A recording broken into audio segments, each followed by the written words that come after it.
despite Labour going fairly easy on Israel, Benjamin Netanyahu has repeatedly ignored David Lammy. Israeli Prime Minister Benjamin Netanyahu refused to meet British Foreign Secretary David Lammy on Friday during his trip to Israel, according to Israeli media reports.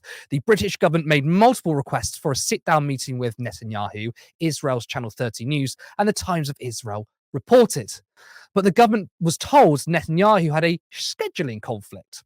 According to Channel 13 News, citing Israeli sources, the Israeli Prime Minister was angered by the new Labour government's recent decision to withdraw British objections to the International Criminal Court deciding on issuing arrest warrants for Netanyahu and Defence Minister Yoav Gallant. A Foreign Office source told Middle East Eye that there had been no plans for David Lammy to meet Netanyahu. So, as mentioned in that quote, Labour have made some positive steps, including backing the ICC if there were to be an arrest warrant issued. But it seems Netanyahu was throwing his toys at the pram and is likely the reason. Well, I mean, it's pretty clear that's the reason why he won't meet with David Lammy. So, despite Labour for years backing Israel in their actions, that isn't good enough for Netanyahu. Helena, I mean, what implications do you think this will have? And do you expect Labour to fold under the pressure and potentially even drop their commitment to the ICC?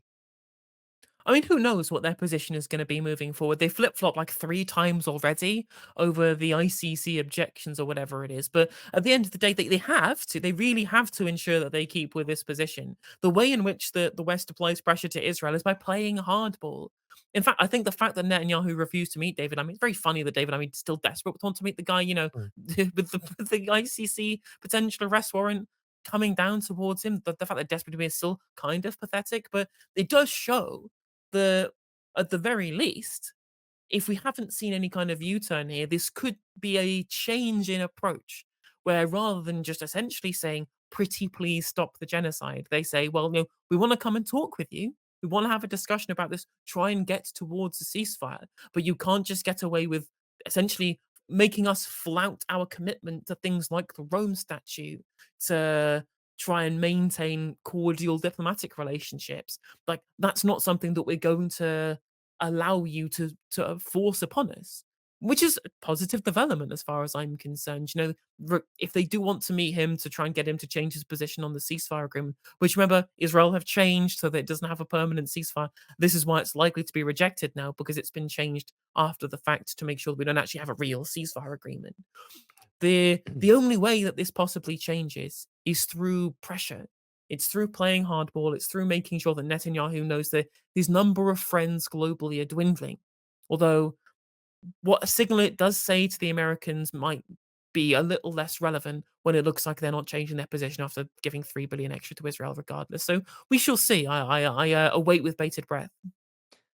Yeah, I've got a couple of questions about that, but before I want to note that it's pretty embarrassing for Lammy and for Labour because look, when they were in opposition, they were incredibly pro-Israel. In government, they have slightly shifted, but I would still say they are a pro-Israel government. But he's been snubbed. I mean, you have to wonder what is the point in trying to appease the US and Israel? And I bring the US into it because we often copy what they do, but it seems like being pro-Israel is all for nothing because anytime you delineate a little bit, they're angry, they're upset, they don't want to meet you. And yeah, maybe just being tough for them is the only thing that works. I mean, yeah, like this is how you treat spoiled children. Because that's what Netanyahu is. He's a Hmm. spoiled child. He's gotten his way for 30 years. He's gotten his way without any kind of pushback at all. And just continually gotten his way, just throwing his toys out the pram and watching his parents diligently picking them back up and saying, "Oh, there, everything's fine. We'll send you another $10 billion worth in Mm. aid to be able to commit genocide and apartheid against the Palestinians."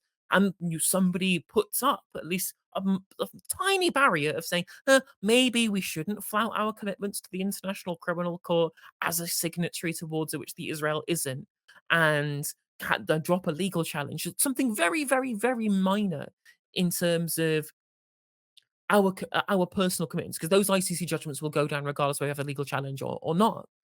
So, like something really small in terms of how Mhm. Israel might approach us diplomatically is not for Netanyahu to go no contact like an abusive partner. You know, quote Reginald D. Hunter on that Yeah, one. I was gonna say, quote Reginald D. Hunter Yeah. for like. So okay, it just shows you Netanyahu Yeah. is a pathetic man, a really small Mm. and pathetic little man who cannot accept anything other than get his own way all the time. Patreon.com, Turn Left Media. Support independent media. Support social justice that's there on social media. Thank you, Turn Left.